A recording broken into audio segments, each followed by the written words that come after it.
বলে বিবি তোমাদের জন্য চুরি করে ডাকাতি করে এটা তো গুনাহের কাজ, এর শাস্তির ভাগ তোমরা নিবানি। বিবি বলে না না, তুমি কেমনে সংসার চালাইবা এটা তোমার ব্যাপার, তবে তোমার চুরি ডাকাতির শাস্তির ভাগ আমরা নিতে পারবো না। ওইদিকে বাইজিদ বুস্তামি তার জন্য দোয়া করতেছে।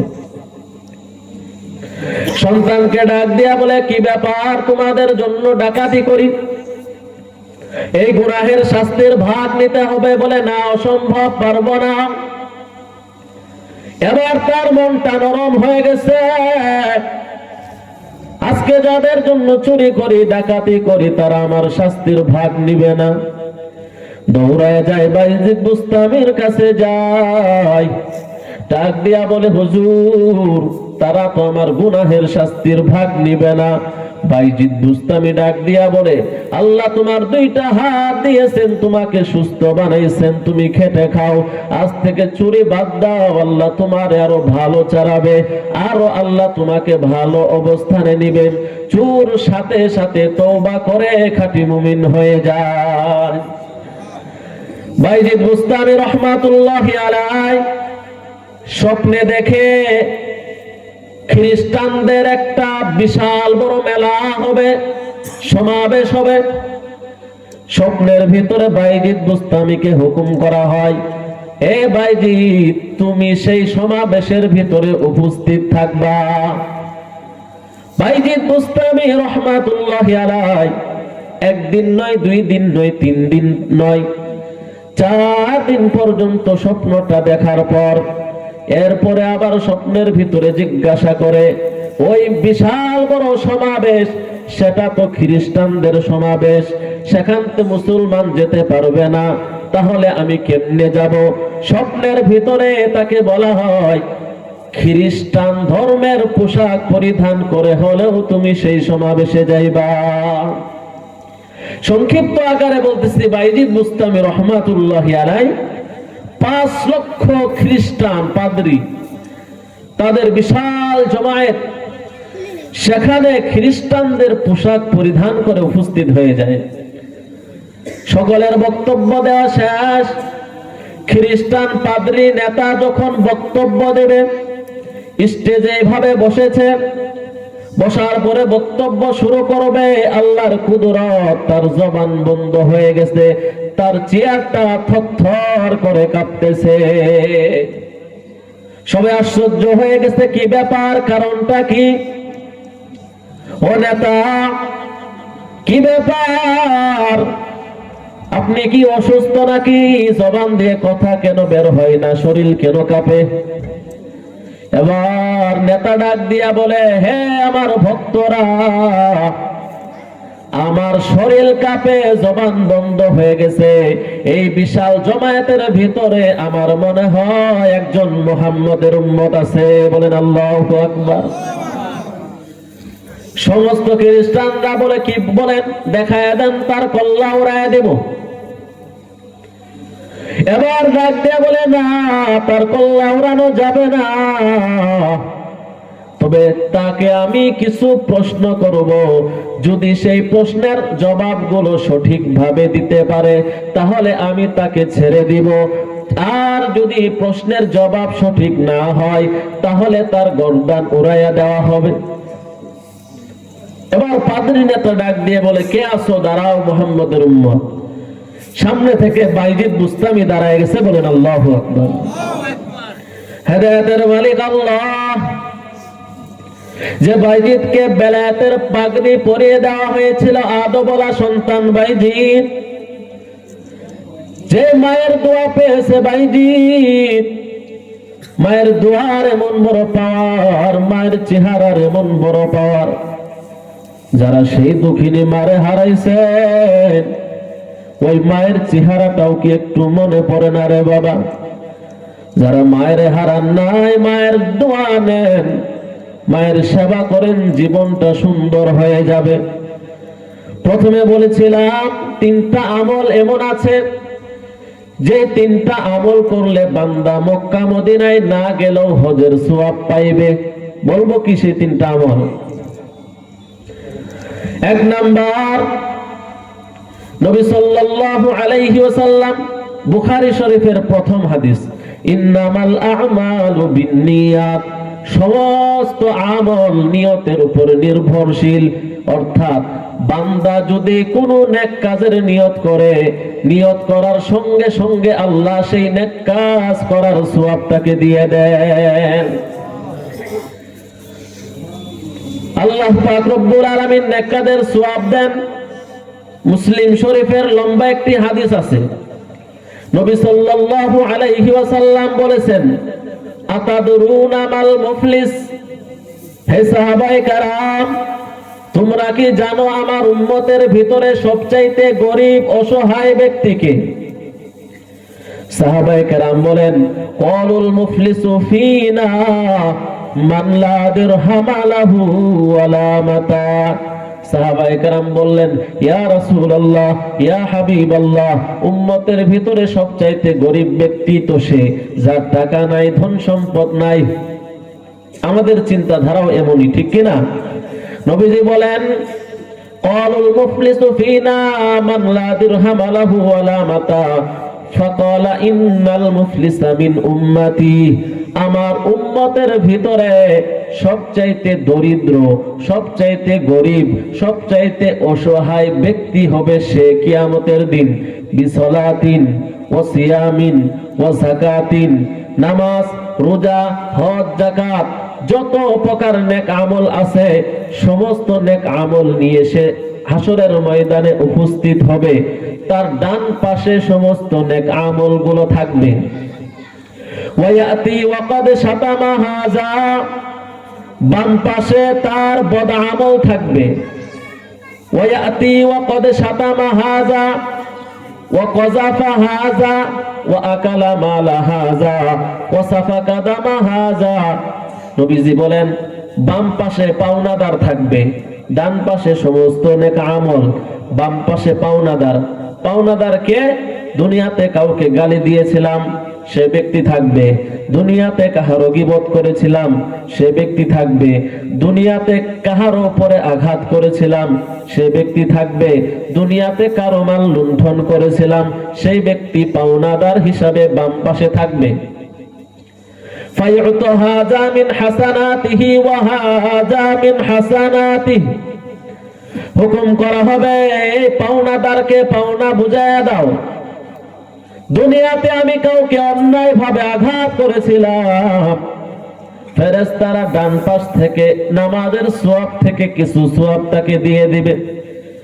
দুনিয়াতে কাহারো গীবত করেছিলাম, ডান পাশ থেকে সওয়াব পাওনাদারকে দিয়ে দিবে।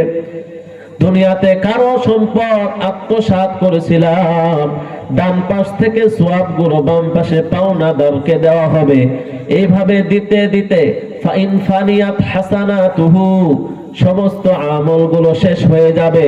ক্বাবলা আন ইয়াকদিয়া মা আলাইহি উখিযা মিন খতায়াহুম, সমস্ত আমলগুলো শেষ। বাম পাশে তাকায়া দেখবে এখনো অনেক পাওনাদার বাকি।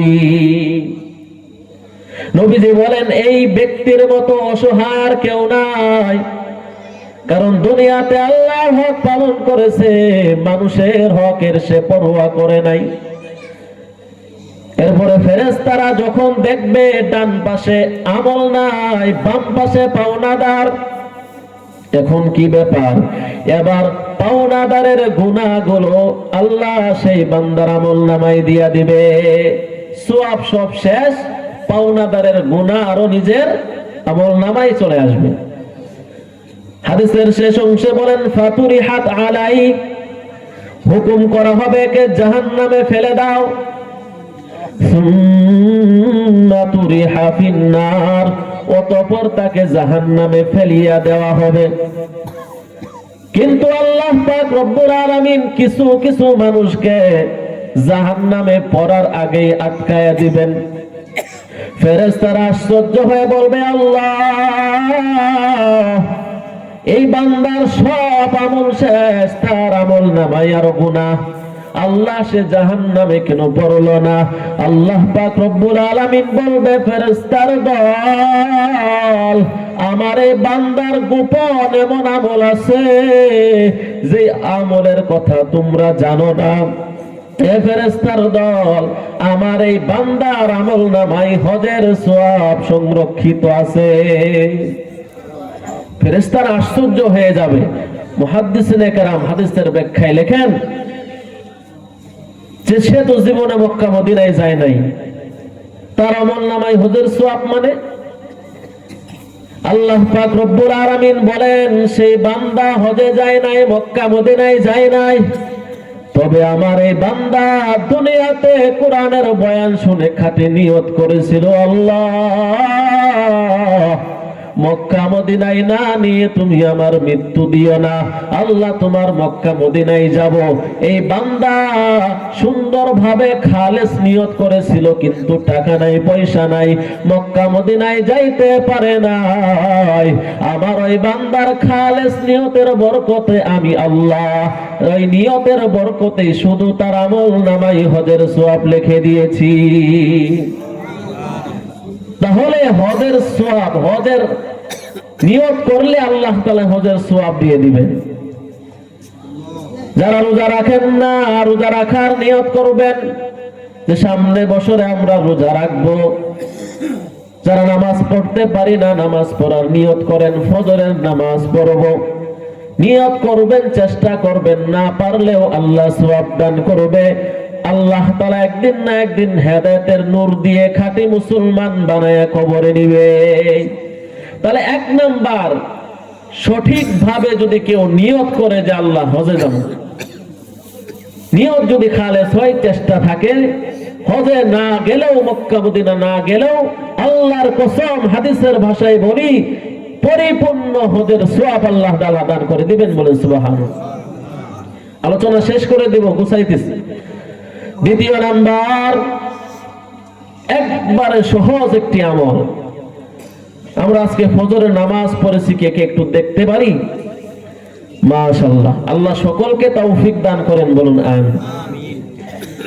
ফজরের পরে মাত্র 10 মিনিট একটা আমল করলে, 10 মিনিট সময় নিয়ে সে আমলটা করলে আল্লাহ রাসূল বলেছেন, 3 বার বলেছেন, পরিপূর্ণ হজের এবং উমরার সওয়াব আল্লাহ তাআলা বান্দাকে দান করেন।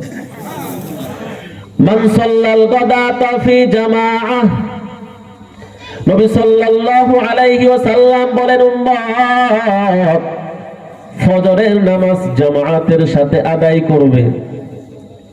সুম্মা ক্বাদা ইয়াযকুরুল্লাহ, অতঃপর বান্দা সেই জায়গায় বসে বসে আল্লাহর জিকির করবে। কার জিকির? হাত্তা তাতলু আশ-শামসু, সূর্য উদয় পর্যন্ত, সূর্য ওঠা পর্যন্ত। সুম্মা সাল্লা রাকাতাইনি, সূর্য ওঠা থেকে 15-20 মিনিট পর, 20-25 মিনিট পর 2 রাকাত 4 রাকাত নামাজ পড়বে, ইশরাকের নামাজ। কি নামাজ?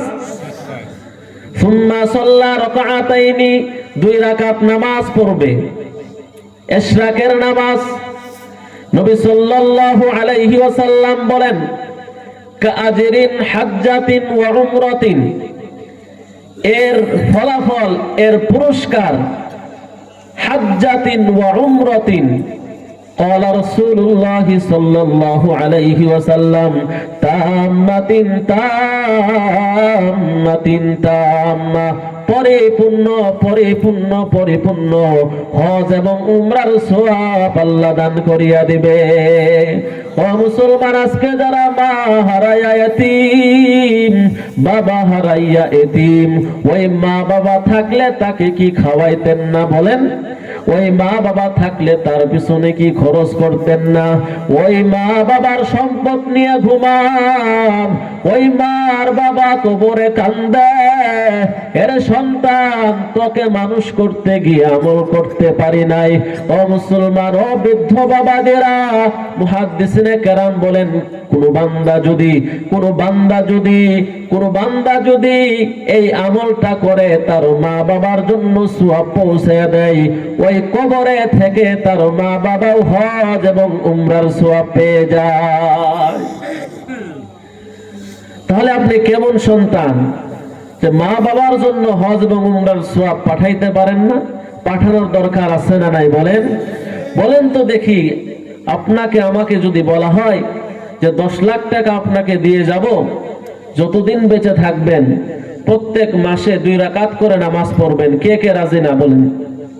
সকলে রাজি কিনা? আমি নিজেও তো রাজি। 10 লাখ টাকার বিনিময়ে মাসে 2 রাকাত তার জন্য নামাজ পড়বো, এশরাকের নামাজ। রাজি কিনা সবাই? তাহলে আপনার বাবা 10 লক্ষ টাকার সম্পদ কি আপনার জন্য রেখে যায় নাই? আপনার দাদার সম্পদ কি আপনি ভোগ করেন না? তাহলে কেন বুঝেন না রে উম্মত? ওই মা বাবা কবরে বড় ভয়ঙ্কর আযাব কাটতেছে। দাদা দাদি নানা নানির মুহাব্বত যদি থাকে, তাদের সম্পদগুলো আপনারা ভোগ করেন। উচিত হলো সকল সন্তানদের তাদের জন্য আমলের সওয়াব পৌঁছায়া দেওয়া। আল্লাহ সকলকে তৌফিক দান করেন, বলুন আমিন।